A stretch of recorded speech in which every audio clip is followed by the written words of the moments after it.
தேவாரம் திருமுறை 1 பதிகம் 1 திருப்பிரம்மபுரம். ஒரு சிறிய விளக்கம். திருஞான சம்பந்த பெருமாள் 3 வயது குழந்தையாக இருந்தபோது தன் தந்தையாரோடு குளிக்க செல்கிறார். அப்போது தந்தையார் குளிக்க செல்வதற்கு தன் குழந்தையை கரையில் விட்டு செல்கிறார். குழந்தையாகிய ஞான சம்பந்தர் பசியால் அழ, அந்த அழுகை சத்தம் சிவபெருமானுக்கு கேட்டதால் உடனே இறைவன் தேவியிடம் குழந்தைக்கு பால் கொடுக்க சொல்ல அம்மையும் ஞானப்பால் ஊட்டுகிறார்.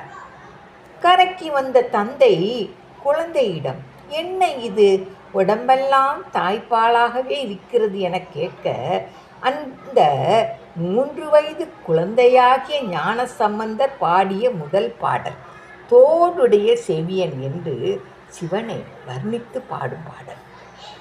ராகம் கம்பீர நாட்டை, பண் நட்டப்பாடை, தலம் திருப்பிரம்மபுரம். திருஞான சம்பந்தர் அருளியது. பாடலை கேட்போமா?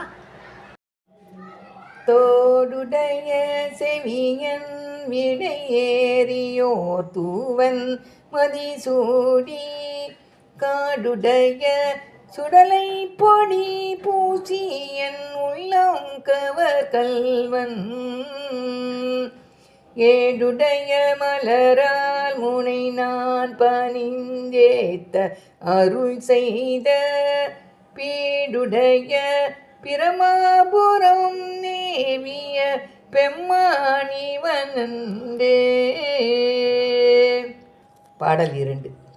முற்றலாமையில நாகமொடு ஏன மூளை கொம்பவை பூண்டு, மற்றலோடு கலனாய் பழி தேர்ந்து எனதுள்ளம் கவர் கல்வன், கற்றல் கேட்டல் உடையார் பெரியார் கழல் கையால் தொழுதேத்த, பெற்ற மூர்ந்த பிரமாபுரம் மேவிய பெம்மானிவனே. பாடல் 11.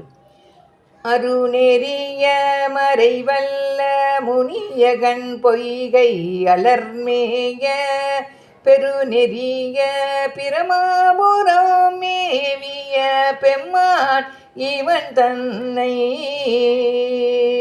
ஒரு நெறிய மணவை துணர் ஞான சம்பந்தன் உரை செய்த, திருநெறிய தமிழ் வல்லவர் தொல்வினை தீர்தல் எளிதாமே, தொல்வினை தீர்தல் எளிதாமே. திருச்சிற்றம்பலம்.